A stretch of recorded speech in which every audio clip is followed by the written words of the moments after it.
Assalamualaikum warahmatullahi wabarakatuh. Waalaikumsalam warahmatullahi wabarakatuh. Di dieu sim abdi bade nyanakeun dongeng nu judulna Gagak Hoyong Kapuji.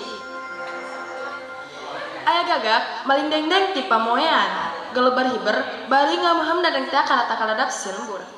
Kabeneran harita katengeunaan ku anjing nu kacida ka bitanana da sapugu ka beukina.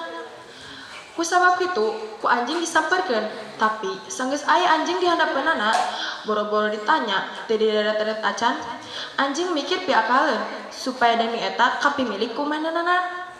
Sanggeus mangi anjing ngomong, "Leuh aya manuk alus-alus teuing, pamatukna panjang, buluna hideung, tapi meuni lemes kitu. Manuk naon nya ngaranna? Kaosna mah lamun ditandingkeun jeung candrawasi ge moal eleh." Mimitina mah omongan anjing teh didenge, ngan kusabab aya omongan moe eleh ku candrawasi, gagak atuheun pisan. Malah manehna kungsi beja yen candrawasi teh manupang hadena, tapi cek anjing manehna moal eleh. Kitu manehna nu matakna ku pamujian anjing. Malah cek pikirna, asa hayang ngabagi dendeng jeung anjing. Ngan kusabab hese malahna kahayangna teu kalaksanakeun. Anjing nempo beungeut gagak marah mah saenggeus dipuji ku manehna. Cek pikirna, pasti usaha hasil. Cek pikirna deui, keur naon muji-muji keur ngahontal kahayangna.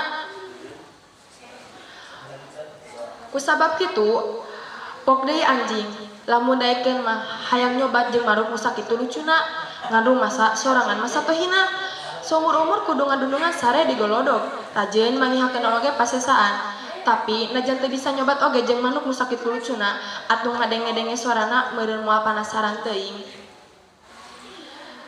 Barang ngadenge pamujan anjing, gagak poho keur ngadeng, ngan gong we disada. Gak cenah, atuh barang pamatukna barang pluk we si dedengdeng teh murag. Anjing gancang nyantok terus dihakan di nu bala. Gagak nu hanjakeunna mah teu ditolis sababaraha junjunan.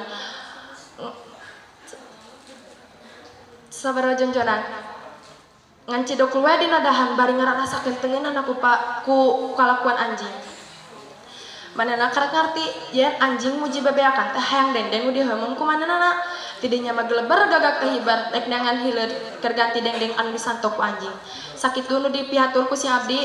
Wassalamualaikum warahmatullahi wabarakatuh.